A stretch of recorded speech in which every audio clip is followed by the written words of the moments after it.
Hello दोस्तों, उम्मीद करता हूँ आप सब बढ़िया होंगे। तो दोस्तों आज की वीडियो एक डाउट क्लियर वीडियो है पिछली वीडियो को लेकर। दोस्तों पिछली वीडियो में मैंने आप लोगों को बताया था कि कैसे आप लोग रीट में इन्वेस्ट करके 500 या 1000 जैसी अमाउंट के साथ अपनी रियल इस्टेट में इन्वेस्टमेंट की जर्नी स्टार्ट कर सकते हैं। और इसको लेकर मैंने आपको 5-6 पॉइंट भी बताए थे कि क्यों आपको रियल इस्टेट में इन्वेस्ट करना चाहिए। तो दोस्तों पिछली वीडियो में मैंने रीट्स को लेकर ज़्यादा कुछ नहीं बताया था। दोस्तों ये वीडियो एक डिटेल्ड वीडियो होने वाली है रीट्स के ऊपर। और दोस्तों मैं उम्मीद दिलाता हूँ, विश्वास दिलाता हूँ कि अगर आपने ये वीडियो एंड तक देख ली तो आपके मन में रीट्स को लेकर कोई भी डाउट नहीं रहेगा। लेकिन फिर भी अगर आपके मन में कोई डाउट आता है वीडियो देखने के बाद रीट्स के लिए, तो आप बेझिझक कमेंट बॉक्स में कमेंट करो और मैं आपको विश्वास दिलाता हूँ कि आपकी वीडियो, आपका डाउट मैं पहले क्लियर करूँगा और नए टॉपिक पर वीडियो बाद में बनाऊँगा। तो दोस्तों चलिए वीडियो स्टार्ट करते हैं एक छोटे से इंट्रो के साथ।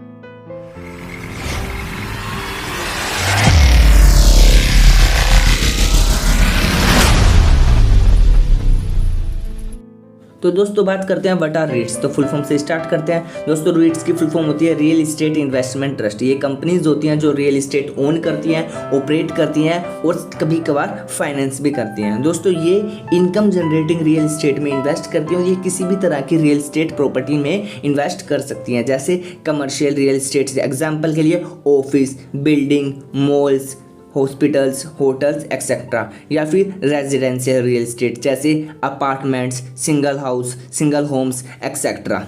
तो दोस्तों अब हम बात करेंगे हाउ रीट्स वर्क, रीट्स कैसे काम करते हैं। तो दोस्तों रीट्स म्यूचुअल फंड की तरह ही काम करते हैं। और दोस्तों मैं आपको बता दूं, जो ये रीट्स हैं ये रियल इस्टेट की कंपनीज के द्वारा ही फॉर्म किए जाते हैं। तो एक बार जब ये रीट्स फॉर्म हो जाते हैं तो उसके बाद ये रियल इस्टेट कंपनीज स्पॉन्सर की तरह एक्ट करती है। अब स्पॉन्सर क्या होते हैं? स्पॉन्सर किसी भी ट्रस्ट या किसी भी कंपनी के मेजॉरिटी शेयर होल्डर्स या प्रोमोटर को बोलते हैं। अब ये स्पॉन्सर क्या करते हैं दोस्तों? ये स्पॉन्सर एक ट्रस्टी को अपॉइंट करते हैं और वो ट्रस्टी ट्रस्ट की रियल इस्टेट एसेट्स को होल्ड करने के लिए रिस्पॉन्सिबल होता है। और वो ट्रस्टी फिर एक मैनेजर को ट्रस्ट अपॉइंट करता है और वो मैनेजर ट्रस्ट की एसेट्स को मैनेज करता है और ट्रस्ट के लिए इन्वेस्टमेंट डिसीजन लेता है। और उसके बाद ये जो रीट्स हैं ये मार्केट में फ्लोट किए जाते हैं, मार्केट में लाए जाते हैं रिटेल इन्वेस्टर्स को अट्रैक्ट करने के लिए।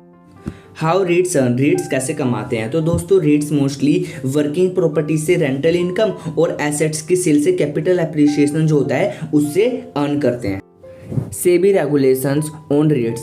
तो दोस्तों जो रीट्स को टोटल प्रॉफिट होता है उसका 90% उन्हें इन्वेस्टर्स में डिस्ट्रीब्यूट कर देना है और जो 80% जो एसेट्स हैं उनके पास वो फिनिश्ड प्रॉपर्टीज़ या फिर इनकम जनरेटिंग प्रॉपर्टीज़ होनी चाहिए। तो दोस्तों आगे चलकर मैं बताऊंगा इनमें से एक रेगुलेशन जो है वो इन्वेस्टर्स के लिए एडवांटेज भी है और डिसएडवांटेज भी। तो दोस्तों अब हम बात करेंगे टाइप्स ऑफ रीट्स। रीट्स कितने टाइप्स के होते हैं? तो बेसिकली दोस्तों रीट्स 3 टाइप के होते हैं, इक्विटी, मॉर्गेज और तीसरा हाइब्रिड। तो 1 बाय 1 दोस्तों अब अपन इन पर डिस्कस करेंगे। तो नंबर 1 पर आता है दोस्तों इक्विटी रीट्स। ये काफ़ी पॉपुलर रीट्स होते हैं और ये इनकम जनरेटिंग कमर्शियल प्रॉपर्टीज़ को ऑपरेट और मैनेज करते हैं। इनका जो इनकम का सोर्स होता है दोस्तों वो होता है रेंट। दूसरे नंबर पर आता है दोस्तों मॉर्गेज रीट्स। दोस्तों ये जो रीट्स होते हैं ये money lending, mortgage facilities, mortgage security इन सब में इन्वॉल्व होते हैं। और जो इनका इनकम का सोर्स होता है दोस्तों वो होता है इंटरेस्ट। अब तीसरे नंबर पर आता है दोस्तों हाइब्रिड। हाइब्रिड दोस्तों बाकी दो बचे हैं, इक्विटी और मॉर्गेज, इन दोनों का कॉम्बिनेशन होता है। तो इसका जो इनकम का सोर्स होते हैं वो भी दोनों होते हैं, रेंट भी और इंटरेस्ट भी।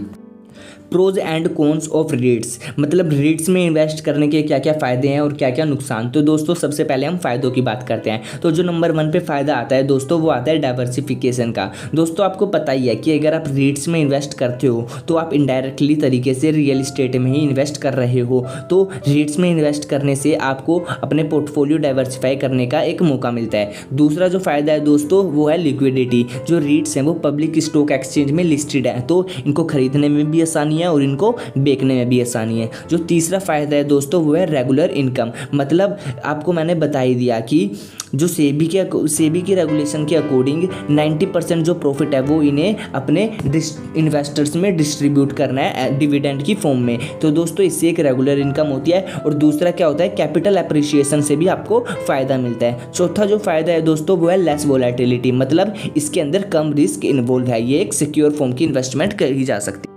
अब बात करते हैं दोस्तों इसके कॉन्स की, मतलब नुकसान की। नंबर 1 पर आता है दोस्तों नो टैक्स बेनिफिट, मतलब अगर आप रीट्स में इन्वेस्ट करते हो और आपको जो डिविडेंड मिलता है तो दोस्तों आपको उस पर टैक्स देना पड़ेगा। जी हाँ दोस्तों, इनकम टैक्स स्लैब रेट के अकॉर्डिंग ही आपको उस पर टैक्स देना पड़ेगा। नंबर 2 पर आता है दोस्तों लो ग्रोथ प्रोस्पेक्ट, मतलब दोस्तों मैंने आपको बताया ही था कि सेबी के रेगुलेशन के अकॉर्डिंग जिसको प्रॉफिट होता है उसका 90% इसको अपने इन्वेस्टर्स में डिस्ट्रीब्यूट कर देना है, तो इसके पास री इन्वेस्ट करने के लिए, ग्रोथ में इन्वेस्ट करने के लिए सिर्फ 10% बचा, इसीलिए इनका जो ग्रोथ है वो कम होती है। जो नंबर 3 पर आता है नुकसान, वो आता है दोस्तों इन्वॉल्व मार्केट रिस्क, मतलब दोस्तों ये बात सही है कि अगर आप रीट्स में इन्वेस्ट कर रहे हो तो आप रियल इस्टेट में इन्वेस्ट कर रहे हो, ये बात बिल्कुल सही है, लेकिन आप कर तो स्टॉक एक्सचेंज के थ्रू ही रहे हो ना, तो स्टॉक मार्केट में जो रिस्क इन्वॉल्व है वो इसमें भी इन्वॉल्व होता है, लेकिन इसमें कम रिस्क इन्वॉल्व होता है।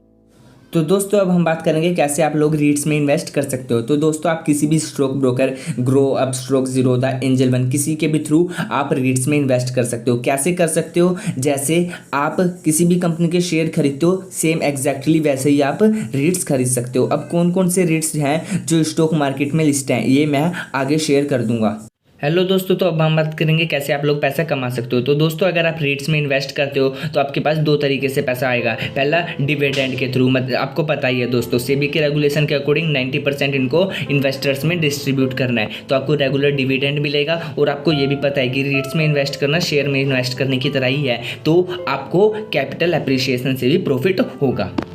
इंडिया में दोस्तों रीट्स का कॉन्सेप्ट ज़्यादा पुराना नहीं है, ये 2014 में ही इंडिया में आया है। तो सिर्फ 3 ही रीट्स ऐसे हैं जो इंडियन स्टॉक मार्केट में लिस्टेड हैं और आप जिनमें इन्वेस्ट कर सकते हो।